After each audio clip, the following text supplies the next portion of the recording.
বিশ্বনবী মক্কায় বসে বসে তাহাজ্জুদের সালাত পড়ে আল্লাহর কাছে দোয়া করলেন, আল্লাহুম্মা আইজ্জাল ইসলাম বিআহাব্বির রাজুলাইনি ইলাইক। ও আল্লাহ, দুইজন লোকের নাম বলবো, দুইজনের দরকার নেই, এই দুইজনের একজনকে আপনি ইসলামের সুশীতল ছায়া তলে এনে ইসলামকে বিজয় দান করে দেন। মুহূর্তের মধ্যে দোয়াটা কবুল করে নিয়েছে কে? বিশ্বনবী বললেন, আল্লাহ, দুইজনের নাম বলবো আজকের দোয়ায়। বিআবি জাহল ইবনে হিশাম, হয়তো হিশামের বেটা আবু জাহেলকে আপনি ইসলামের ভিতরে নিয়ে আসেন, কিংবা ওমর ইবনুল খাত্তাব, খাত্তাবের বেটা ওমরকে আপনি ইসলামের ছায়া তলে নিয়ে আসেন। ওমরে ফারুকের জন্য দোয়াটা কবুল করে নিয়েছে কে? মক্কার যে অবস্থা, আল্লাহর হাবিব সাল্লাল্লাহু আলাইহি ওয়াসাল্লাম বুঝলেন, মক্কার এই দুইজনের একজন যদি আমার সাথে না থাকে তাহলে মক্কায় দাওয়াতি কাজ চালিয়ে যাওয়া যাবে। আল্লাহরে বললেন, আল্লাহ, বেশি চাই না, এই দুইজনের একজন, হয় আবু জাহেল নয় ওমর, হয় আবু জাহেল নয় ওমর। বিশ্বনবী যখন দোয়া করলেন, এই দোয়ার একটা ইমানি ধাক্কা, নুরানি ধাক্কা সাইয়েদনা ওমর ফারুকের হৃদয়কে স্পর্শ করে ফেলল। দোয়া ইজ লাইক এ মিসাইল। এই যে আমরা দোয়া করি, এটা মিসাইলের মতো। যুদ্ধে মিসাইল হামলা করে না? মিসাইল হামলা করার পরে এই মিসাইল লক্ষ্য বস্তুতে যে ভেদ করে, ঠিক কিনা? তেমনি দোয়ার মতো যদি আপনি দোয়া করতে পারেন, আপনি যেই জন্য দোয়া করেছেন ঠিক ওই জায়গায় যে আপনার দোয়া স্পর্শ করে। সুবহানাল্লাহ পড়বেন না? বিশ্বনবীর দোয়ার মাধ্যমে প্রথমে সাইয়েদনা ওমর ফারুকের হৃদয়ে এক ধাক্কা লাগলো। দুই নম্বরে রব্বুল আলামিন সূরাতুল হাক্কা দিয়ে ওমর ফারুকের হৃদয়ের মধ্যে দিলেন এক ধাক্কা। পড়েন আল্লাহু আকবার। কোরআনের ভেতরে সূরাতুল হাক্কা নামে একটা সূরা আছে না নাই? আল হাক্কাতু মাল হাক্কা ওয়া মা আদরাকা মাল হাক্কা। পড়েন আল্লাহু আকবার। বিশ্বনবী যখন দোয়া করলেন, ওই দোয়া যখন সাইয়েদনা ওমর ফারুকের হৃদয়ে স্পর্শ করলো, সাইয়েদনা ওমর ফারুক সব সময় বিশ্বনবীরে ফলো করতে আরম্ভ করলেন। বিশ্বনবী ডানে গেলে লুকিয়ে লুকিয়ে ওমর ফারুক ডানে যায়, বিশ্বনবী বায়ে গেলে লুকিয়ে লুকিয়ে ওমর ফারুক বায়ে যায়। বিশ্বনবী একবার মসজিদুল হারামে যে নামাজ পড়তে শুরু করলেন, ওমর ফারুক তখন বিশ্বনবীর পিছু পিছু ছদ্মবেশে পেছন থেকে যে বিশ্বনবী কিভাবে নামাজ পড়ে দেখতে শুরু করলেন। বিশ্বনবী ইন দা মিন টাইম এশার নামাজে আল হাক্কাতু মাল হাক্কা তেলাওয়াত শুরু করে দিলেন। আল হাক্কাতু মাল হাক্কা তেলাওয়াত শুরু করে দিলেন। তেলাওয়াত করতে করতে বিশ্বনবী যখন তেলাওয়াত করতেছে, ওমর ফারুক এরকম দুলতেছে আর মজা পাচ্ছে। ওমিয়া, বিশ্বনবীর কণ্ঠ বুঝি আমার মতো কণ্ঠ, আপনার মতো কণ্ঠ, আহমদ বিন ইউসুফের কণ্ঠ, আব্দুল বাসিতের কণ্ঠ না? বিশ্বনবীর গলায় যে কি সুরের ঝংকার আল্লাহ দিয়েছেন, কি সুরের লহরী আল্লাহ দিয়েছেন, একবার যে শুনতো পাগল হয়ে যেত। আল্লাহু আকবার। বিশ্বনবী সূরা হাক্কা মন্ত্রমুগ্ধ তেলাওয়াতে, মন্ত্রমুগ্ধ সুর দিয়ে, মন্ত্রমুগ্ধ কণ্ঠ দিয়ে তেলাওয়াত করতে লাগলেন। এশার সালাতে ওমর ফারুক দুলতে লাগলেন। ওমর ফারুক যত শুনেন অবাক হয়ে যায়, যত শুনেন অবাক হয়ে যায়, যতই শুনে অবাক। কিরে? কারণ তিনি আরবি ভাষা বুঝতেন। এত সুন্দর শব্দের গাঁথুনি, এত প্রাঞ্জল বর্ণনা, এত সুন্দর অন্তমিল, এটা কবিতা না হয়ে পারে না। উনি মনে মনে ভাবলেন, এটা মনে হয় কবিতা। It might be poem, it could be poem. Muhammad মনে হয় কবি হয়ে গেছে, তার কাব্য প্রতিভা দিয়ে সে এটা বানিয়েছে। তা না হলে এত সুন্দর কথা, এটা কবিতা না হয়ে পারে। ইন দ্য মিন টাইম বিশ্বনবী কিন্তু দেখতেছে না যে পেছনে ওমর। বিশ্বনবী তেলাওয়াত করছিলেন। ইন দ্য মিন টাইম বিশ্বনবী পড়ছিলেন, ওমা হুয়া বিকাউলি শাইরিন কলিলাম মা তুমিনুন। এই আয়াতের অর্থ হলো, এটা কোনো কবির কথা নয়, খুব অল্প সংখ্যক লোকই তোমরা ঈমান আনো। সুবহানাল্লাহ পড়ে। এটাকে বলে কোইনসিডেন্ট। কোইনসিডেন্ট, হুট করে অনেক সময় মিলে যায়। যায় কি যায় না? আপনি একজনের কথা ভাবতেছেন ভাবতেছেন, বাজারে গেলেন, বাজারে যেই দেখেন ওই লোকটা দাঁড়ায় আছে। এরকম হয় কি হয় না? কোইনসিডেন্ট। ওমর ফারুক মনে মনে যেটা ভাবতেছে ওই কথা দিয়ে বিশ্বনবী তেলাওয়াত করতেছে। আল্লাহু আকবার। বিশ্বনবী যে আয়াত তেলাওয়াত করছিলেন, আয়াতের অর্থ হলো, এটা কোনো কবির বানানো কবিতা না, খুব অল্প সংখ্যক লোকই তোমরা ঈমান আনো। ওমর ফারুক আটকে উঠলেন, থমকে দাঁড়ালেন। ঘটনা কি? আমি মনে মনে ভাবলাম, কি এত সুন্দর কথা, এটা তো মানুষের কথা হতে পারে না, এটা নিশ্চয়ই কবিতা, কবির কথা। কিন্তু মুহাম্মদ এখন আবার পড়তেছে, ওমা হুয়া বিকাউলি শাইর, এটা কোনো শায়েরের, কবির কথা নয়। কলিলাম মা তুমিনুন, অল্পই তোমরা ঈমান আনো। তার মানে আমার মনে যা চলে মুহাম্মদ এটা টের পায়। মুহাম্মদ গণক। নাউজুবিল্লাহ পড়বেন না? মুহাম্মদ অনেক বড় মাপের একজন গণক। মানুষের হৃদয়ে কি চলে, মনে মনে কি ভাবে, মুহাম্মদ না দেখেও বলে দিতে পারে। ইন দা মিন টাইম বিশ্বনবী পরের আয়াতে পড়লেন, ওয়ালা বিকাউলি কাহিনিন কলিলাম মা তাযাক্কারুন। এই আয়াতের অর্থ হলো, এটা কোনো গণকের বানানো গণনা নয়, খুব অল্প সংখ্যক লোকই তোমরা উপদেশ হিসেবে এটাকে মানো। সুবহানাল্লাহ পড়েন। এবার আর ওমরে ফারুকের সহ্য হয় না, কি আজীব তামাশা। প্রথমে মনে করলাম কবিতা, মোহাম্মদ কয় কবি না, সে কবি না, এটা কবিতা না। তারপর ভাবলাম সে গণক, সে আয়াত পরে পরে বলে দিল এটা গণনা নয়, তাহলে এটা কি? এটা কি কবিতাও না, গণনাও না, তাহলে এটা কি? বিশ্বনবী তখন বললেন, তানজিলুম মির রাব্বিল আলামিন। সুবহানাল্লাহ পড়েন। পরের আয়াত ছিল তানজিলুম মির রাব্বিল আলামিন। এটা দুনিয়ার কোনো কবির বানানো কবিতা না, এটা কোনো গণকের গণনা না, এটা কোনো সাহিত্যিকের বানানো সাহিত্য নয়, এটা মহাবিশ্বের পরিচালক রব্বুল আলামিনের কাছ থেকে পাঠানো কিতাব কোরআন। সূরা হাক্কার ধাক্কায় ওমরে ফারুক কাইত। প্রথমে ধাক্কাটা লাগলো যে দোয়া। বিশ্বনবী তাহাজ্জুদে কেঁদে দোয়া করলেন, আল্লাহ হয় আবু জাহেলরে দিবা নাইলে ওমরে দিবা। ওই দোয়া ওমরে ফারুকের হৃদয়ে ছোঁয়া লেগেছে। এরপরে হাক্কা, সূরাতুল হাক্কা দিয়ে দিলে এক ধাক্কা। এই ধাক্কা খেয়ে উথাল পাথাল হৃদয়ের মধ্যে, হায় রে এ কি বাণী, এ কেমন কথা, কে মুহাম্মদ? তারপরও শয়তানের ওয়াসওয়াসা আছে না নাই? আল্লাহ বলে, যতই ওয়াসওয়াসা ওমরকে দেয়া হোক, আমি ওমরে ফারুককে মুসলিম উম্মতের সেনাপতি বানিয়ে ছাড়বো, আমি সেনাপতি বানাবো। এবার 3 নাম্বার ডোজ। ডাক্তারের কাছে গেলে প্রথমে দেখবেন সিম্পল ডোজ দেয়, নরমাল ওষুধ, এটাতে কাজ না হলে ডোজ বাড়ায়, একেবারে কাজ না হলে অ্যান্টিবায়োটিক মারে, আছে না নাই? আল্লাহ প্রথমে দোয়ার ছোঁয়া লাগালেন, তারপর সূরা হাক্কা দিয়ে ধাক্কা মারলেন, এরপরে রব্বুল আলামিন বলেন, এবার 3 নাম্বার ডোজ সূরা তহা দিয়ে আমি তোমার হৃদয়টারে উজালা বানায় দেব রে ওমর। শয়তান ওদিক দিয়ে ওয়াসওয়াসা, খেলা দুই দিক থেকে চলতেছে। আল্লাহ তাআলা হেদায়েতের রাস্তায় টানছে, শয়তান জাহান্নামের দিকে টানছে। ঘোষণা দেয়া হলো মক্কায়, মুহাম্মদের মাথা কেটে এনে দিলে এত এত স্বর্ণ মুদ্রা দেয়া হবে। ওমরে ফারুক রাজি হয়ে গেলেন, নাঙ্গা তলোয়ার নিয়ে বিশ্বনবীর মাথা কাটার জন্য ছুটলেন। নাউজুবিল্লাহ পড়বেন না? বনু জাহরা গোত্রের এক লোক বলে, আইনা ইয়া আমার, কই যাও? মুহাম্মদের মাথা কাটতে যাই। আরে মুহাম্মদের মাথা কাটতে যাও? তোমার বোন ফাতিমা বিনতে খাত্তাব আর তোমার বোন জামাই সাঈদ কদ সাবা, এরা তো ধর্ম ত্যাগ করে ফেলছে, এটা তো আমাদের ধর্ম ত্যাগ করে মুহাম্মদের ফলোয়ার হয়ে গেছে। আগে ওমর ঘর সামলাও, পরে মুহাম্মদের মাথা কাটতে যেও। ওমরে ফারুক অবাক হয়ে গেলেন, তলোয়ার নিয়ে বিশ্বনবীর দিকে না যেয়ে নিজের বাড়ির দিকে চলে গেলেন। বিশ্বনবীর আপন বোন ফাতেমা বিনতে খাত্তাব, বোন জামাই সাঈদ আর খাব্বাব রাদিয়াল্লাহু তাআলা আনহু, 3 জন মিলে সূরা তহা তেলাওয়াত করছিলেন। পড়েন সুবহানাল্লাহ। মক্কায় লুকিয়ে লুকিয়ে দাওয়াত হতো। খাব্বাব রাদিয়াল্লাহু তাআলা আনহু একটা চামড়ার ফলকের মধ্যে সূরা তহার কয়েকটা আয়াত এনে ওমরে ফারুকের বোন আর বোন জামাইকে শিক্ষা দিচ্ছে, ট্রেনিং দিচ্ছে। সুবহানাল্লাহ পড়েন। লুকিয়ে লুকিয়ে ওমরে ফারুক যখন ঘরে চলে আসলেন, এরা তটস্থ হয়ে গেল। সাইয়েদনা খাব্বাব বিছানার তলায় লুকিয়ে গেলেন।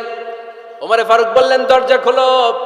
ফাতেমা বিনতে খাত্তাব দরজা খোলার পরে নির্মম ভাবে সাইয়েদনা ওমর রাদিয়াল্লাহু তাআলা আনহু বোনের গায়ে আঘাত শুরু করে দিল। বোন জামাইকে আহত করতে শুরু করলো আর বলতে শুরু করলো, তোরা পাগল হলি কেন? কি আছে ওই মুহাম্মাদের মধ্যে? কি জাদু নিয়ে সে এসেছে? সে যাই বলে লোকজন পাগল হয়ে যায়, সবাই তার উপর কালিমা পড়ে ঈমান এনে ফেলে। কি এমন জিনিস তোদের কাছে আছে যেটা দেখে মুহাম্মদকে তোরা ভালোবাসলি? কি আছে? কি পড়তেছিলি আমারে দেখা। ফাতেমা বলে, ইন্নাকা রিজসুন লা ইয়ামাসসুহু ইল্লাল মুতাহহারুন। ও আমার ভাই ওমর, তুমি নাপাক। তুমি কি? লা ইয়ামাসসুহু ইল্লাল মুতাহহারুন, পবিত্রতা অর্জন না করে এই কোরআন ধরা যায় না। সুবহানাল্লাহ পড়েন। ওমরে ফারুক গোসল করে আসলেন, কারণ ধাক্কা তো আগে কয়েকটা খাইছে। কথা বুঝেন নাই বোধহয়? প্রথমে দোয়ার ধাক্কা, পরে কোন সূরা দিয়ে ধাক্কা? হাক্কা দিয়ে ধাক্কা। 3 নম্বরে এখন আরেকটা ধাক্কা খাবে। গোসল করে আসলেন। ফাতেমা বিনতে খাত্তাব বললেন, গোসল যখন করে এসেছেন, এই নেন। ওমরে ফারুক এবার চামড়ার কাপড়ের মধ্যে সূরা তহার প্রথম আয়াতের দিকে নজর করলেন। নজর করেই কোরআনের প্রেমে পড়ে গেলেন। পড়েন সুবহানাল্লাহ। ওমরে ফারুক পড়তে আরম্ভ করলেন, তহা মা আনজালনা আলাইকাল কুরআনা লিতাশকা ইল্লা তাযকিরাতাল লিমান ইয়াখশা তানজিলাম মিম্মান খালাকাল আরদা ওয়াস সামাওয়াতিল উলা। সুবহানাল্লাহ পড়েন। উনি পড়তে আরম্ভ করলেন, তাহা মা আনজালনা আলাইকাল কুরআনা লিতাশকা। এই কোরআনকে আমি তোমাদের হতভাগ্য জাতি হিসেবে দুনিয়ায় থাকার জন্য পাঠাই নাই। এটা রব্বুল আলামিনের পক্ষ থেকে এসেছে। যারা রবকে ভয় করে তাদের জন্য আছে উপদেশ। যিনি আকাশ বানিয়েছেন, জমিন বানিয়েছেন, ওই আল্লাহ তাআলা নিজেই এই কোরআন পাঠিয়েছে। আওয়াজ করে পড়তে হবে আল্লাহু আকবার। উনি খুব ভালো আরবি জানতেন। সূরা তাহা পড়ার পরে আর ধৈর্য ধারণ করতে পারে না। ওমর ফারুক ছোট্ট বাচ্চার মতো কান্না শুরু করে দিলেন। আল্লাহু আকবার। সূরা তাহাটা হাতে নিয়ে, তলোয়ারটা হাতে নিয়ে বিশ্বনবীর দিকে ছুটতে আরম্ভ করলেন। আইনা মুহাম্মদ, কোথায় মুহাম্মদ? তোমরা আমাকে মুহাম্মাদের কাছে নিয়ে চলো। বিশ্বনবী তখন সাফা পাহাড়ের পাদদেশে দারুল আরকাম ইবনে আলকামের ঘরে লুকিয়ে লুকিয়ে কোরআনের দাওয়াত দিতেন। ওমরে ফারুককে পাগলের মতো ছুটে আসতে দেখে বিশ্বনবীর চাচা হামজা ইবনে আব্দুল মুত্তালিব বলল, নবী আপনি পালান। ওই যে খাত্তাবের বেটা ওমর আপনাকে অপমান করার জন্য, আক্রমণ করার জন্য তেরে এসেছে। সাহাবীরা বললেন, নবী আপনি পালিয়ে যান, আমরা সামাল দেব। বিশ্বনবী বললেন, না আমি পালাবো না, বরং তোমরা সরে যাও। ওমর ইবনে আল খাত্তাবকে আমার দরবার পর্যন্ত আসতে দাও। আমার তো মনে হচ্ছে ওই যে তাহাজ্জুদের নামাজ শেষে চোখের পানি ছেড়ে যে আমি আল্লাহর কাছে দোয়া করেছি, আজকে আমার ওই দোয়াটা কবুল হতে শুরু করেছে। আমার তো মনে হচ্ছে আমার ওই দোয়া কবুল হবে, আসতে দাও। ওমর ফারুক এসে বললেন, আশহাদু আল্লা ইলাহা ইল্লাল্লাহ ওয়া আশহাদু আন্না মুহাম্মাদান আবদুহু ওয়া রাসূলুহু। আমি সাক্ষ্য দিলাম আল্লাহ ছাড়া কোনো ইলাহা নাই, নিশ্চয়ই আপনি আল্লাহর প্রেরিত বান্দা এবং রাসূল। পড়েন সুবহানাল্লাহ। ওমর ফারুক যখন কালিমা শাহাদা পড়ে মুসলমান হয়ে বিশ্বনবীর হাতে হাত রাখলেন, মুসলিম সাহাবীদের মধ্যে খুশি আর আনন্দের বন্যা বয়ে গেল। মুসলিম হাতে গোনা সাহাবারা আল্লাহর প্রশংসা করলেন। বিশ্বনবী সাইয়েদনা ওমর ফারুককে জড়িয়ে ধরলেন। ওমর ফারুক আবার বিশ্বনবীরে বললেন, নবী গো, আলাসনা আলাল হক, আমরা কি সত্যের উপরে আছি নাকি আমরা ভুলের উপরে আছি? বিশ্বনবী বললেন, বালা নাহনু আলাল হক, আমরাই সত্যের উপরে আছি। সুবহানাল্লাহ পড়েন। আলাসনা আলাল হক, নবী আমরা কি সত্যের উপরে নাই?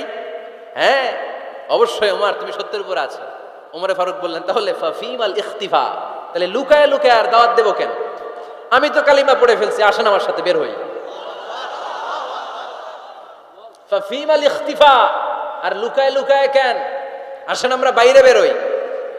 বিশ্বনবী বললেন, ওমর এটা মাক্কি জীবন, এখানে আমরা একটু গোপনে গোপনে দাওয়াত দিতে চাই। ওমরে ফারুক বলে, না, আমার দায়িত্ব, আমি একটা মিছিল দিতে চাই নবী। আল্লাহর নামের তাকবীর দিতে দিতে দারুল আরকাম থেকে শুরু করে মসজিদুল হারাম পর্যন্ত একটা মিছিল দিয়ে আমি মক্কা কাঁপাইয়া দেব। অনুমতি দেন। বিশ্বনবী দিতে চায় না। ওমর ফারুক অনেক বুঝানোর পরে স্বল্প পরিসরের একটা অনুমোদন পাওয়া গেল বিশ্বনবী সাল্লাল্লাহু আলাইহি ওয়াসাল্লামের কাছ থেকে। কিন্তু মিছিল যে দিবে, মিছিলের জন্য লোকের দরকার আছে না নাই? এখানে লোক নাই, আমি একাই মিছিল দিতেছি। এটা জমবে, মিছিল জমবে। খুঁজে উনি 11 জন মুসলিম সাহাবা পেলেন। কয়জন? ওমর ফারুক বললেন, 11 জনই সই। এই 11 জন নিয়েই আমি আল্লাহর নামের তাকবীর দিব। 2 লাইন করলেন। কয় লাইন? 2 লাইন। পেছনে 6 জন, আর এই লাইনের নেতা বানালেন বিশ্বনবীর চাচা হামজাকে রাদিয়াল্লাহু তাআলা আনহু। আর সামনে 5 জন, তার আগে দাঁড়ালেন উনি নিজেই। তাহলে 6 6 12। বললেন এই 2 লাইনে আমরা তাকবীর দিতে দিতে, বেশি না, এই দারুল আরকামের ঘর থেকে, আপনারা জানেন যে সাফা মারওয়া এখন যে সাই হয়, এই সাফার পাদদেশে ছিল দারুল আরকামের ঘর। উনি বললেন এখান থেকে ওই যে কাবার গিলাফ দেখা যায়, কাবার গিলাফ পর্যন্ত আমরা এই তাকবীর নিয়ে ওখানে যাব। সুবহানাল্লাহ পড়বেন না? ওখানে উনি দাঁড়িয়ে ছোট্ট একটা ভাষণ দিয়েছিলেন। উনি বলেছিলেন, মান আরাদা আন তাসকুলা উম্মু ওয়া ইয়াতামা ওয়ালাদু ওয়া তারমিলা যাওজাতুহু ফালিয়াসুদ্দানি। খেয়াল করে শুনেন, কান দুইটা খরগোশের কানের মতো খাড়া করেন। উনি এক বাক্যের একটা ভাষণ দিলেন। ভাষণ দিতে জানলে বড় ভাষণ দেয়া লাগে না। এক বাক্যের ভাষণ দিয়ে গোটা বিশ্বকে ঝাঁকুনি মারা যায়। চিল্লায় বলো ঠিক কিনা? ওমর ফারুক এক বাক্যের একটা ছোট্ট ভাষণ দিলেন। মান আরাদা আন তাসকুলা উম্মু, কে আছো মায়ের এই মক্কায়, কে আছো মায়ের বুক খালি করতে চাও? ইয়াতামা ওয়ালাদু, কে আছো বাচ্চাগুলারে, নিজের সন্তানগুলোরে ইয়াতিম বানাতে চাও? কে আছো তারমিলা যাওজাতুহু, নিজের স্ত্রীকে বিধবা বানাতে চাও? ফালিয়া সুদ্দানি, বুকের পাটা থাকলে আমি ওমর রে থামাও। ফালিয়া সুদ্দানি, দেখি মক্কায় কার এত বড় বুকের পাটা? কে আছো মায়ের বুক খালি করতে চাও, সন্তান রে ইয়াতিম বানাতে চাও, স্ত্রীকে বিধবা বানাতে চাও? ফালিয়া সুদ্দানি, পারলে আমারে ঠেকাও। এই বলে উনি আল্লাহু আকবার, আল্লাহু আকবার, আল্লাহু আকবার বলে স্লোগান শুরু করে দিলেন।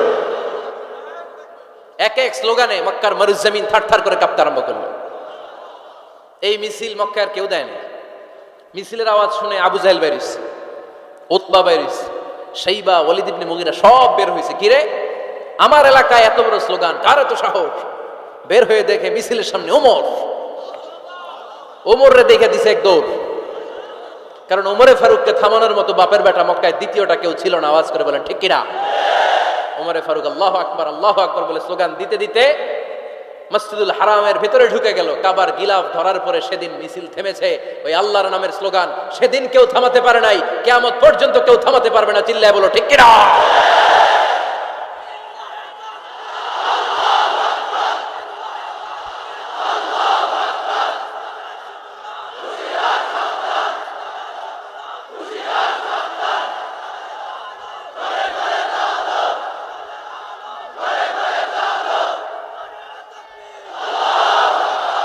ওইরকম একটা ওমরের দরকার, আমাদের বেশি চাই না। জোরে বলেন ঠিক কিনা? দাও খোদা দাও আমায় আবার ওমর দারাজ দিল, দাও খোদা দাও আমায় আবার ওমর দারাজ দিল, দাও আলীর মতো বীর সেনানি, আলীর মতো বীর সেনানি জাগাতে নিখিল, দাও খোদা দাও আমায় আবার ওমর দারাজ দিল। সুবহানাল্লাহ পড়েন। একটা ওমর লাগবে। চিল্লায় বলেন কয়টা? ওই ওমরের অপেক্ষায় বাংলাদেশ সহ গোটা মুসলিম উম্মাহ, ঠিক কিনা? একটা ওমরই যথেষ্ট। আমাদের সেন্ট্রাল লিডারশিপ নাই তো, আমাদেরকে এদিকে লাথি মারলে আমরা ওইদিকে যাই, ওদিক থেকে গুতা মারলে আমরা এদিকে যাই। আমাদের রিপ্রেজেন্টেটিভ, আমাদের প্রতিনিধিত্ব করার মতো কোনো কেন্দ্রীয় লিডারশিপ নেতৃবৃন্দ গোটা বিশ্বে নাই, ঠিক কিনা? আমরা সেই ওমরে ফারুকের অপেক্ষায়, আমরা সেই ইমাম আল মাহাদির অপেক্ষায়। এই ওমরে ফারুক আমাদের মডেল, ঠিক কিনা? থার্ড ইন পজিশন এই পুরা উম্মতের মধ্যে ওনার পজিশন নাম্বার 3। 1 নাম্বার পজিশন বিশ্বনবীর, কার? 2 নাম্বার পজিশন কার? আবু বকর। 3 নাম্বার পজিশন কার? ওমরে ফারুকের। বিশ্বনবী বলতেন লা নবিয়্যা বা'দি, লা নবিয়্যা বা'দি, আমার পরে কোনো নবী নাই। ওয়ালা রাসূলা, আমার পরে কোনো রাসূলও নাই। আমার নবীর পরে আর কোনো নবী আছে? আমার নবীর পরে আর কোনো রাসূল আছে? এই যে কাদিয়ানি যে একটা সম্প্রদায় আছে, এরা কি মুসলিম নাকি অমুসলিম? মুসলিম সম্প্রদায়ের সাথে এদের কোনো সম্পর্ক নাই। চিল্লা বলেন ঠিক কিনা? এরা যদি মুসলমান হতে চায়, আমার নবী দ্য লাস্ট মেসেঞ্জার বিশ্বনবীকে খাতামুন নবী হিসেবে সংবাদ সম্মেলন করে গোটা বিশ্বকে জানাই দিতে হবে, তারপরে তাদেরকে আমরা মুসলিম হিসেবে স্বীকৃতি দিব। চিল্লায় বলেন ঠিক কিনা? তা না হলে তারা কোন ধর্মের এটাকে জানাই দিতে হবে। No inferiority complex, no identity crisis. Identity ক্রাইসিসে থাকা যাবে না। আপনারা কোন ধর্মের এটা জানাই দেন। আপনারা বিশ্বনবীরও শেষ নবী মানবেন না, আবার মুসলিম বলেও নিজেদেরকে ট্যাগ লাগাতে চাইবেন। সাধারণ মুসলমানরা এটা এই ধোঁকাবাজি মানে না। চিল্লায় বলেন ঠিক কিনা? আমার নবীর পরে কোনো নবী নাই, আমার রাসূলের পরে কোনো রাসূল নাই, ঠিক কিনা? আল্লাহর হাবিব বলতেন লাউ কানা বা'দি নাবিয়্যুন লাকানা উমর, তবে আমার পরে যদি নবী হওয়ার যোগ্যতা কারো থাকে, আমার ওমরের ওই যোগ্যতা আছে। সুবহানাল্লাহ পড়েন। প্রভু তুমি বলেছো রাসূল দেবে না, বলনি দেবে না ওমর, বলনি দেবে না হামজা তারি, খালিদ বিজয় সমর। প্রভু তুমি বলেছো রাসূল দেবে না, বলনি দেবে না ওমর, বলনি দেবে না হামজা তারি, খালিদ বিজয় সমর। প্রভু তুমি বলেছো রাসূল দেবে না। সুবহানাল্লাহ পড়েন। এজন্য আমরা একটা ওমর চাই। কয়টা? বেশি লাগবে? নেতার মতো নেতা কয়টা লাগে? জোরে বলেন কয়টা? Enough, that's enough. ওমরে ফারুক আওয়ার সুপার হিরো। ওনার সাথে বিশ্বনবী সাল্লাল্লাহু আলাইহি ওয়াসাল্লামের মুসাহারার সম্পর্ক ছিল। ওমরে ফারুক যে বিশ্বনবীর শ্বশুর, এটা অনেকে জানেই না। ওমরে ফারুক রাদিয়াল্লাহু তাআলা আনহু বিশ্বনবীর শ্বশুর ছিলেন। এটা আজকে নতুন শুনছেন। কে কে হাত তোলেন? দেখছেন হুজুর? সঠিক বলছি না আমি? অনেকে আমরা জানি না। মাশাআল্লাহ, জানতে লজ্জা নাই, শিখতে লজ্জা নাই। লজ্জা হচ্ছে অজ্ঞতায় আর মূর্খতায়, ঠিক কিনা? আমরা শিখতে রাজি আছি, যে কথা বলে আমরা তার ছাত্র। আমার আগে হুজুর কথা বলতেছিলেন, আমরা ছিলাম ছাত্র, এখন আমি কথা বলতেছি, এখন আমরা সবাই হয়ে গেছি ছাত্র, ঠিক কিনা? যিনি বলেন তিনি শিক্ষক, বাকিরা আমরা ছাত্র, ঠিক কিনা? 4 খলিফার 2 খলিফা, ইসলামের 4 খলিফার 2 খলিফা বিশ্বনবীর মেয়ের জামাই, আর বাকি 2 খলিফা বিশ্বনবীর শ্বশুর। সুবহানাল্লাহ পড়েন। সাইয়েদনা আলী রাদিয়াল্লাহু তাআলা আনহু, সাইয়েদনা উসমান যুন নূরাইন বিশ্বনবীর মেয়ের জামাই। উসমান রাদিয়াল্লাহু তাআলা আনহুর কাছে বিশ্বনবী 2 মেয়েকে বিয়ে দিয়েছিলেন, একজন মারা যাওয়ার পরে আরেকজন। বিশ্বনবী বলেছেন এরপরে আরেকটা থাকলে ওইটারও বিয়ে দিতাম। সুবহানাল্লাহ পড়বেন না? 2 জন ছিল মেয়ের জামাই আর 2 জন ছিল শ্বশুর। সাইয়েদনা আবু বকর শ্বশুর, বিশ্বনবীর স্ত্রী আম্মাজান আয়েশা রাদিয়াল্লাহু তাআলা আনহার বাবা। বিশ্বনবীর স্ত্রী আম্মাজান হাফসা রাদিয়াল্লাহু তাআলা আনহার বাবা ছিল সাইয়েদনা ওমর ফারুক। চিল্লায়ে পড়েন আল্লাহু আকবার। জান্নাতের পজিশন না, সাইয়্যিদু কুহুলিল জান্নাহ। জান্নাতে যত নারীরা যাবে, নারীদের সর্দারিনী হবে সাইয়্যিদাতুনা ফাতেমা রাদিয়াল্লাহু তাআলা আনহা।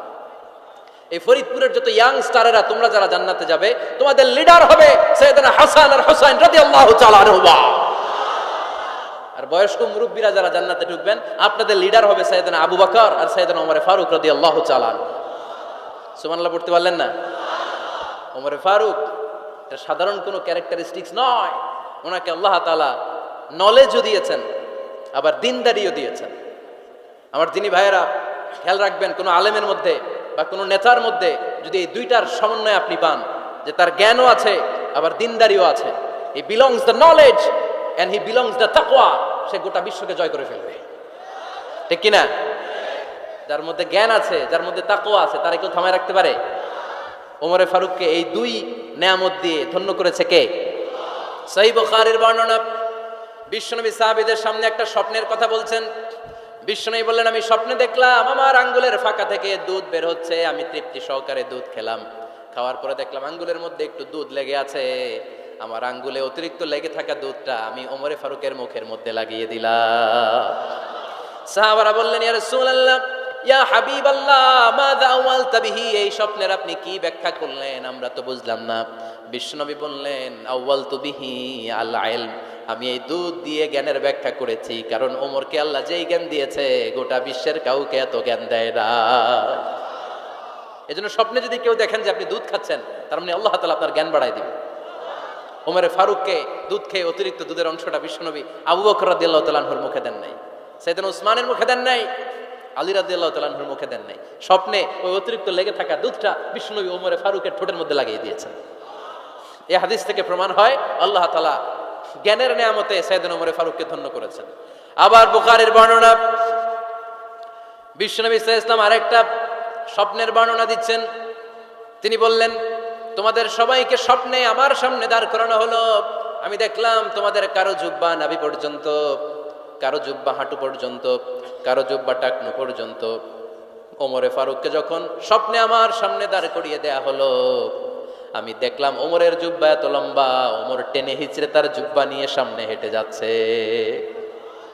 সাহাবারা বললেন, ফামাযা আওয়ালতা বিহি ইয়া রাসূলুল্লাহ, ও আল্লাহর রাসূল, এই স্বপ্ন দিয়ে আপনি কি বুঝাতে চাইলেন, আমরা কিছু বুঝলাম না। বিশ্বনবী বললেন, আওয়ালতু বিহি আদ-দীন, আমি এই হাদিসের দ্বারা দ্বীনের ব্যাখ্যা করলাম, যার জামা যত লম্বা তার দ্বীনদারি তত বেশি। বুঝতে পারেন?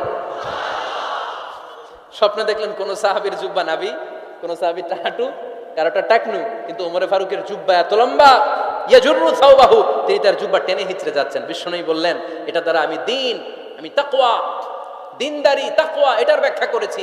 তার মানে ওমর ফারুকের তাকওয়ার সামনে সব তাকওয়া পানি হয়ে যাবে। কোন সুবহানাল্লাহ। আল্লাহ তাআলা সাইয়েদনা ওমর ফারুককে দ্বীনের জ্ঞান দিয়েছেন, তাকওয়া দিয়েছেন। যুবক ভাইরা, যাকে আল্লাহ তাআলা দ্বীনের জ্ঞান দেয়, যাকে আল্লাহ তাআলা তাকওয়ার এই গুণ দিয়ে সমৃদ্ধ করে, তার জন্য গোটা বিশ্বের সব দরজাগুলোকে ওপেন করে দেয় কে? কত বড় মুত্তাকি ছিলেন সাইয়েদনা ওমর ফারুক। মদিনার সমাজে কয়জন মুনাফিক ছিল বিশ্বনবী ছাড়া কেউ বলতে পারতেন না। বিশ্বনবী কোন সাহাবীকে মুনাফিকদের লিস্ট দিয়ে যান নাই, একজন সাহাবী ছাড়া। দেখি কেউ বলতে পারেন কিনা ওই সাহাবীর নাম? কি নাম? হুযায়ফা ইবনুল ইয়ামান রাদিয়াল্লাহু তাআলা আনহু। ওনাকে বলা হতো সাহিবু সিররি রাসূলিল্লাহ, আল্লাহ রাসূল সাল্লাল্লাহু আলাইহি ওয়াসাল্লামের গোপন তথ্যের ধারক বাহক। সুবহানাল্লাহ পড়বেন না? বিশ্বনবী ইন্তেকালের আগে মদিনার সমাজে মোট কয়জন মুনাফিক আছে এই তথ্য আবু বকরকে বলেন নাই, ওমর রাদিয়াল্লাহু তাআলা আনহুকে বলেন নাই, উসমান রাদিয়াল্লাহু তাআলা আনহু, আলী রাদিয়াল্লাহু তাআলা আনহু, আশারাতুল মুবাশশিরিনা বিল জান্নাহ কোন সাহাবীকে বলেন নাই। শুধুমাত্র কেবলমাত্র একমাত্র হুযায়ফা ইবনুল ইয়ামান রাদিয়াল্লাহু তাআলা আনহুর কাছে মুনাফিকদের লিস্টে বিশ্বনবী দিয়ে গিয়েছেন। সুবহানাল্লাহ পড়েন। মদিনায় কারা কারা মুনাফিক কেউ জানতো না হুযায়ফা ছাড়া। কে ছাড়া? নামটা আজকে মুখস্থ করেন, যাতে অন্য কোনো ওয়াজে কেউ জিজ্ঞেস করলে বলতে পারেন। মুনাফিকদের লিস্ট যে সাহাবীর কাছে বিশ্বনবী দিয়ে গিয়েছিলেন, সাহাবীর নাম কি? নাম? নামটা কেমন লাগে? ভাল লাগে? অনেকে আমারে জিজ্ঞেস করে, হুজুর আমার ছেলে হবে আগামী মাসে, একটা নাম দেন। নাম দিয়ে দিলাম হুযায়ফা। যাদের হবে ছেলে, এলাকায় যাদের নেক্সট কয়েক মাসে ছেলে হবে, খালি হুযায়ফা চলবে। কি চলবে? ভাল লাগে? নামটা ভাল লাগে? রাইখেন, অনেক সুন্দর নাম। উনি জানতেন মুনাফিক কারা। দেখেন ওমরে ফারুকের তাকওয়ার লেভেলটা কত হাই। ওমরে ফারুক একদিন হুযায়ফা রাদিয়াল্লাহু তাআলা আনহুর কাছে গেলেন, যে বললেন, হুযায়ফা, বিশ্বনবী ইন্তেকালের আগে মুনাফিকদের নামের লিস্টটা কারো কাছে দেয় নাই, আমার জানা নাই, সাইয়েদনা আবু বকরের জানা নাই, কোন সাহাবীর জানা নাই, তুমি ছাড়া। আমি তোমার কাছে জানতে চাই, আমি ওমরের নামটা ওই মুনাফিকদের খাতায় আছে কিনা আমার একটু বলো। আমার ওমরের নামটা ওই মুনাফিকদের লিস্টিতে একটু আছে কিনা, নামটা একটু বলো। যদি থাকে আমি ভালো হয়ে যাব, আমি নেফাকি দূর করে পাক্কা মুমিন হতে চাই। আমার নাম যদি মুনাফিকের লিস্টে থাকে আমি তো শেষ।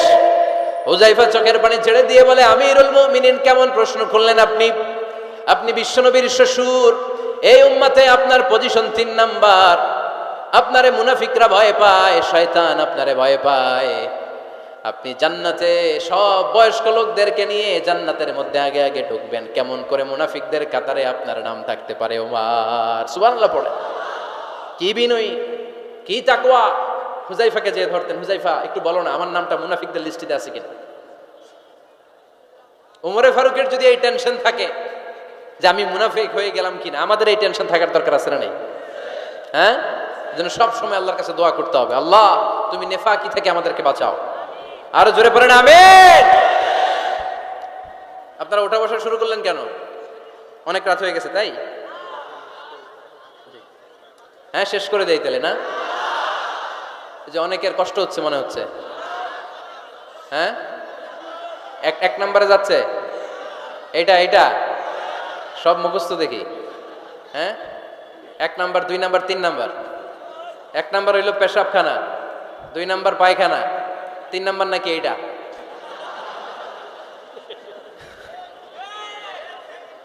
আছে না নাই? না।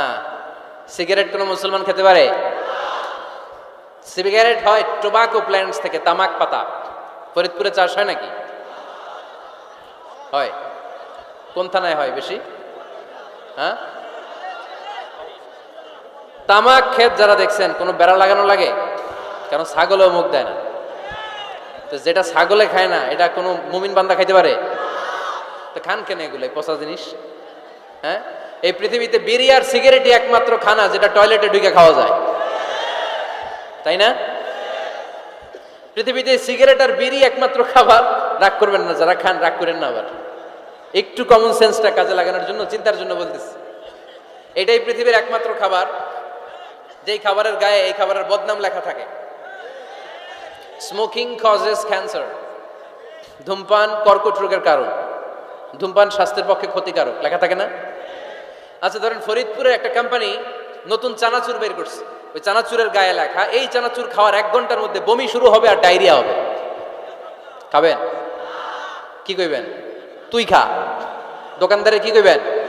তুই খা, তোর বমি হোক, তোর 14 গোষ্ঠীর ডায়রিয়া হোক, আমি টাকা দিয়ে এগুলো কিনবো না, ঠিক কিনা? কারণ এই প্রোডাক্টের গায়ে এই প্রোডাক্টের বদনাম লেখা, এটা আমরা কিনবো কেন? কিন্তু সিগারেটের উপরে সিগারেটের বদনাম লেখা থাকার পরেও আমরা খাই, টয়লেটে বসে খাই। আহা, এটার মধ্যে একটা পয়জন আছে, এটাকে বলে স্লো পয়জন, নিকোটিন। এটা আপনার লাং, ফুসফুসকে শেষ করে দিবে, স্লো পয়জন। সিগারেট খাওয়া অনেকটা আত্মহত্যা শামিল। বিষ খেলে সাথে সাথে মরে, সিগারেট খেলে ধুকে ধুকে মরে। আর সিগারেট থেকে হিরোইন, গাঁজা, ফেন্সিডিল, ইয়াবা, ম্যারিজুয়ানার পথে মানুষ পথ বাড়ায়, পা বাড়ায়, তাই না? এগুলো খাবেন না। ওয়ালা তুলকু আইদিকুম ইলা তাহলুকা, নিজে নিজেকে স্বেচ্ছায় ধ্বংসের দিকে ঠেলে দিও না। জীবনটা অনেক সুন্দর, জীবনটা অনেক রঙিন, আল্লাহর দেয় জীবনটাকে উপভোগ করার দরকার আছে না নাই? এই জন্য সিগারেটকে এই ফরিদপুরের প্রোগ্রাম থেকে আমরা আজকে নো বলে দিলাম। কি বলে দিব? আওয়াজ করে সবাইকে আমরা সবাই একসাথে বলবো, সিগারেটকে কি বললাম? মনে থাকবে না? মাহফিলের প্যান্ডেল থেকে বাইর হয়ে আবার ইয়েস, হ্যাঁ না, ইয়েস করা যাবে না। সিগারেটকে কি বললাম? নো। ওমরে ফারুক রাদিয়াল্লাহু তাআলা আনহু আমাদের সুপার হিরো, আমাদের সবাই বলেন আমাদের। উনি কত বড় সুপার হিরো শুনেন। উনি জুমার খুতবা দিচ্ছেন। কি দিচ্ছেন? মসজিদে নববীতে। খুতবার মাঝখানে হঠাৎ বললেন, ইয়া সারিয়াতাল জাবাল, ইয়া সারিয়াত ইবনে জানিমিল জাবাল। এই কথা বলেই আবার খুতবা দিতে শুরু করলেন।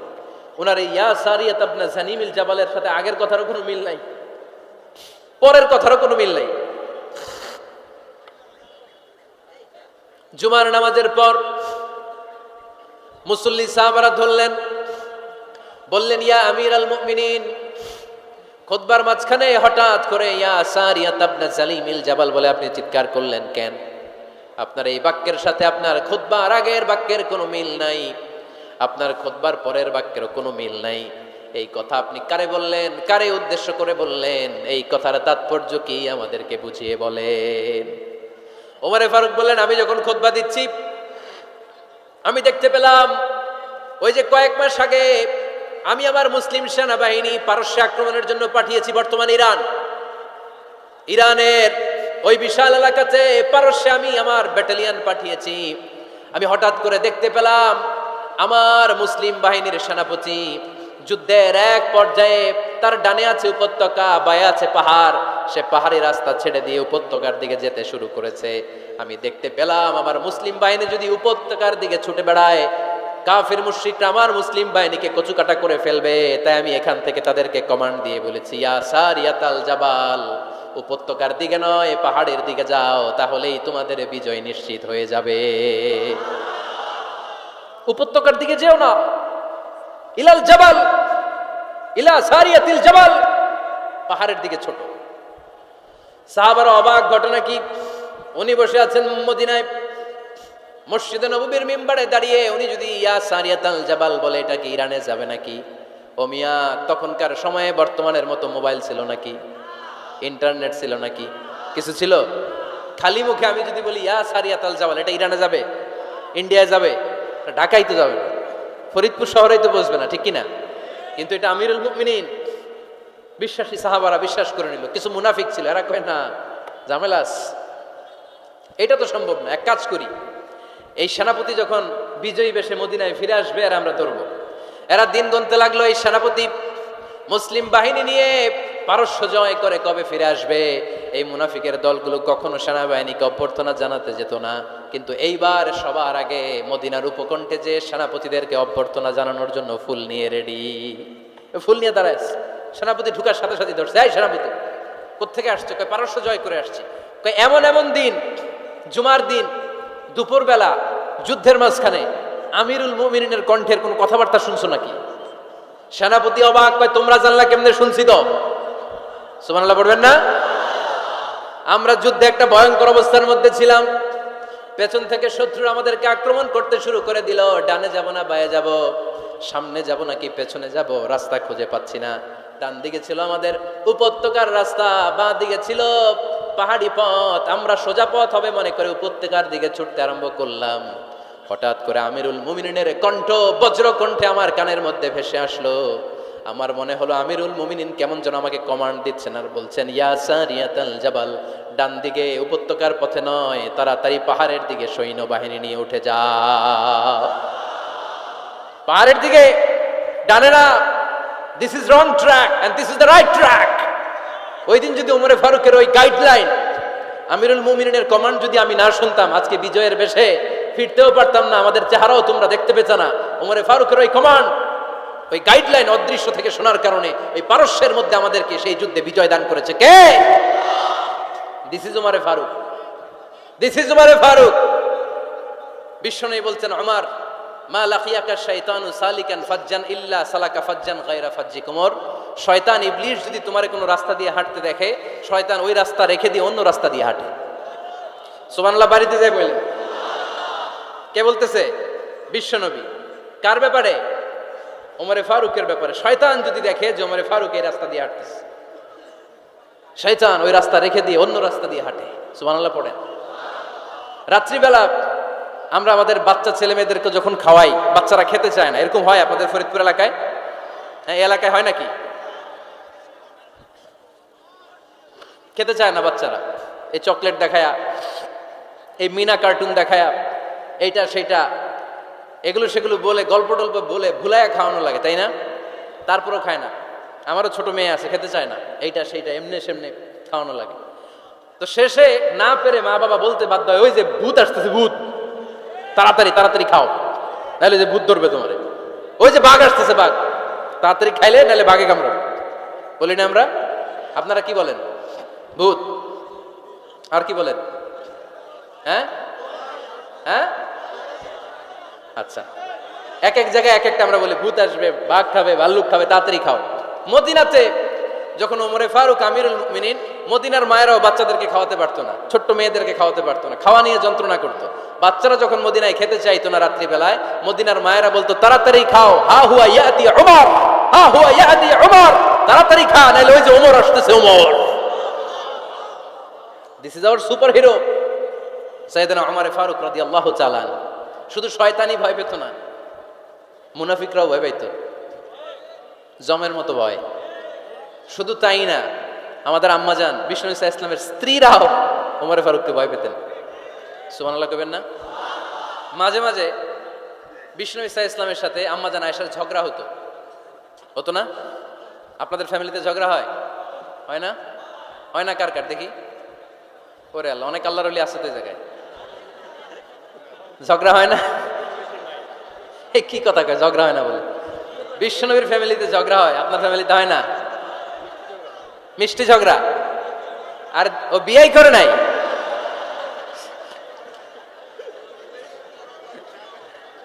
ঝগড়া তো হবেই, দাম্পত্য জীবনের মজাটাই তো এখানে।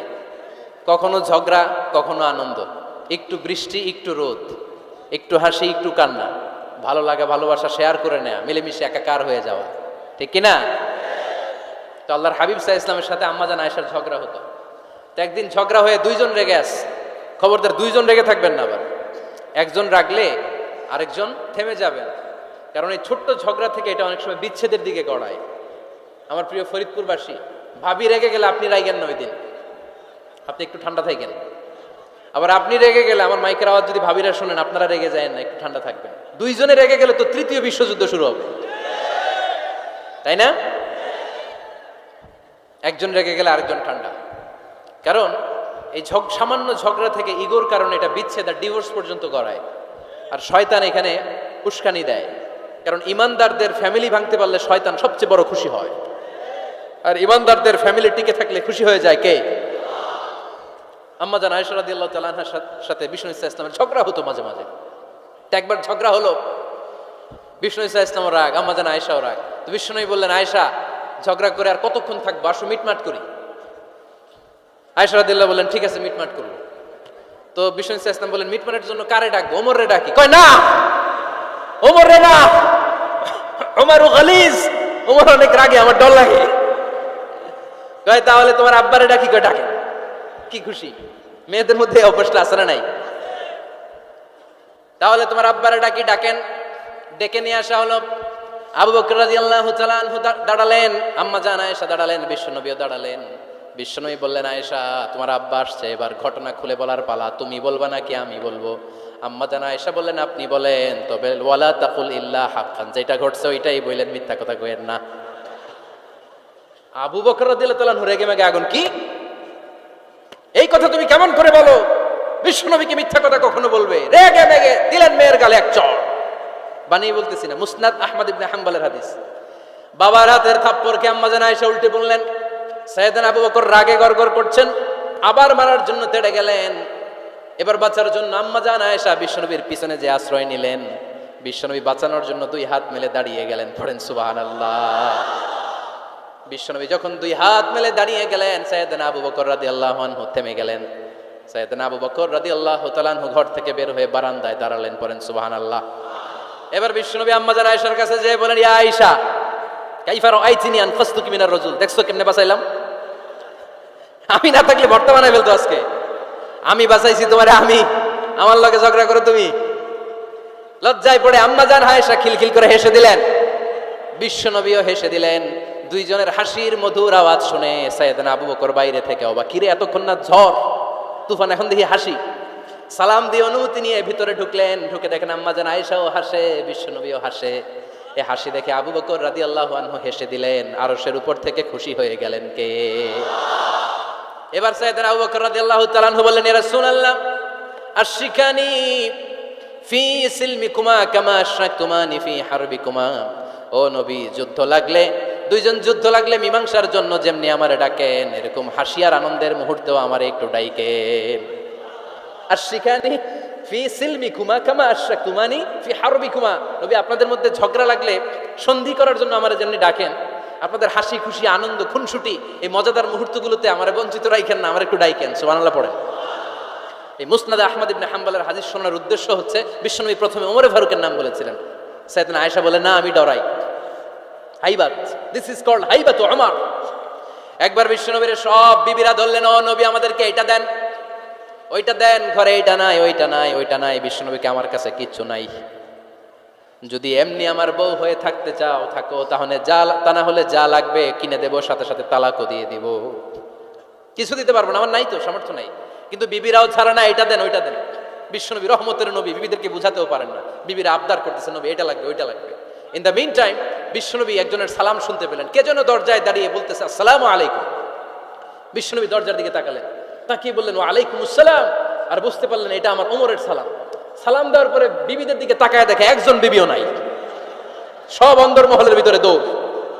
সুবহানাল্লাহ পড়তে পারলেন না? This is our super hero Omar. এরকম ওমর একটা লাগবে, চিল্লায় বলেন কয়টা? একটা ওমর গোটা বিশ্বকে সোজা করে দিবে। একটা ওমর সবল আর দুর্বলের সব পার্থক্য দূর করে দিবে, মাজলুমের উপর জালিমের অত্যাচারের অবসান ঘটায় দিবে, গোটা বিশ্বটাকে সাম্য, মৈত্রী, ভালোবাসার ইনসাফ দিয়ে পরিপূর্ণ করে দিবে। সেই ওমরের অপেক্ষায় আমরা। নিজের ছেলেকে 80টা বেত মেরেছেন। কয়টা? 80টা বেত মেরেছে। এই ব্যাপারে অনেকগুলো বর্ণনা পাওয়া যায়। সবচেয়ে সহি বর্ণনা হচ্ছে মুয়াত্তা ইমাম মালিকের বর্ণনা। ওমরে ফারুক রাদিয়াল্লাহু তাআলা আনহুর ছেলে আব্দুর রহমান মারুফুন বিআবি শাহমা ছিলেন মিশরে, ওখানে নাবিজ খেয়েছিলেন। নাবিজ হচ্ছে আরব দেশের লোকেরা দুধের মধ্যে শক্ত খুরমা রাত্রেবেলা ঢেলে দিত, ঢেলে দিলে সারা রাত ওই খুরমার রসটা দুধের সাথে মিশে দুধটা লাল হয়ে যেত। এটারে সকালবেলা খেত, খুব সুস্বাদু, এটাকে বলে নাবিজ। কিন্তু এটা রাতে ভিজাইলে সকালেই খাইতে হয়, রেখে দিলে আবার একটু সমস্যা হয়, এটা অনেকটা তারির মতো হয়ে যায়, মাতলামি চলে আসে। তো ওমরে ফারুকের ছেলে নাবিজ খেয়েছেন, মদ খাননি, নাবিজ। কিন্তু নাবিজ খাওয়াতে সাকরান চলে এসেছে। সাকরান চলে আসাতে এটা যখন প্রমাণিত হয়েছে, আমর ইবনে আস রাদিয়াল্লাহু তাআলা আনহু নাকি 80 বেত মেরেছেন মিশরে। কয় বেত? নিয়ম হচ্ছে সবার সামনে, কিন্তু সবার সামনে না মেরে একটু গোপনে মেরেছে। এই তথ্য যখন ওমরে ফারুকের কাছে এসেছে, উনি বললেন না, মারতে হবে সবার সামনে, আলাদা মাল্লা কেন? ও মদিনায় ফিরে আসলে আমি আবার 80টা মারব। মদিনায় ফিরে আসার পরে সাইয়েদনা ওমরে ফারুক ওই আগের 80টারে আর ধরেন নাই, নিজ হাতে আবার 80টা বেত মেরেছেন। এই বেত মারার 1 মাস পরে এই আবু শাহম ইন্তেকাল করেছে। অনেক ঐতিহাসিক বলে এই বেতের আঘাতে মরেছে, কেউ কেউ বলেছে নিজের রোগের কারণে মরেছে। কিন্তু দিস ইজ দ্য ইনসাফ সিস্টেম অফ ওমর। নিজের ছেলে বলে ছেড়ে দেয় নাই। এখন নিজের ছেলে হইলে 7 খুন মাফ, নেতার ছেলে হইলে 10 খুন মাফ, এলাকার মোড়লের ছেলে হইলে 10 খুন মাফ। নো পার্সিয়ালিটি ইন ইসলাম। ইসলামে পার্সিয়ালিটি নাই। আপনি নেতার ছেলে হন, আপনি বিজনেস ম্যাগনেটের ছেলে হন, আপনি যেই হন না কেন, ইসলামের দৃষ্টিতে সবাই সমান। চিল্লায় বলেন ঠিক কিনা? বনু মখজুমিয়া গোত্রের এক নারী চুরিতে ধরা পড়ল। সাহাবারা বললেন, নবী, মদিনা সবচেয়ে ভেরি প্রেস্টিজিয়াস এন্ড ডিগনিফাইড ফ্যামিলির মেয়ে, আপনি হাত কাইটেন না, কারণ ইসলামের নিয়ম চুরি করলে কি কেটে দাও? বিশ্বনবী বললেন, বলো কি? হাত না কাটার জন্য তোমরা আমাকে রেকমেন্ড করছো? এটা আল্লাহর আইন, পৃথিবীর কেউ রেকমেন্ড করলো শোনার ক্ষমতা আমার নাই, কারণ আইনটা দিয়েছে কে? লাউ কানাত ফাতিমাতু বিনতি মুহাম্মাদিন সারাকাত লাকাতা মুহাম্মাদুন ইয়াদাহা। আরে বনু মাকসুমিয়া মেয়ে তো দূরের কথা, আমার কলিজার টুকরা ফাতেমাও যদি আজ চুরিতে ধরা পড়তো, তার হাত কেটে দিতে আমি 1 মিনিটও দেরি করতাম না। দিস ইজ ইসলাম। এই হচ্ছে ওমরে ফারুকের মানাকিব। এরকম ওমরে ফারুক কয়টা লাগবে? আওয়াজ করে বলতে হবে, কয়টা লাগবে? একটা লাগবে। এই সাইয়েদনা ওমরে ফারুক মদিনার প্রথম চিফ জাস্টিস ছিলেন। সর্বপ্রথম উনার পরামর্শে সাইয়েদনা আবু বকর রাদিয়াল্লাহু তাআলা আনহু কোরআনকে সংকলন করেছেন। আমরা এই যে কোরআন পড়ি 30 পারা, এমদাদিয়া লাইব্রেরির 114টা সূরা, কত সুন্দর সন্নিবেশ করা হয়েছে, এখানে সাজানো হয়েছে। আল্লাহর হাবিব সাল্লাল্লাহু আলাইহি ওয়াসাল্লামের সময় কি এরকম কোরআন ছিল নাকি? ছিল না। খেজুর পাতার মধ্যে, গাছের বাকলের মধ্যে, ওটের বড়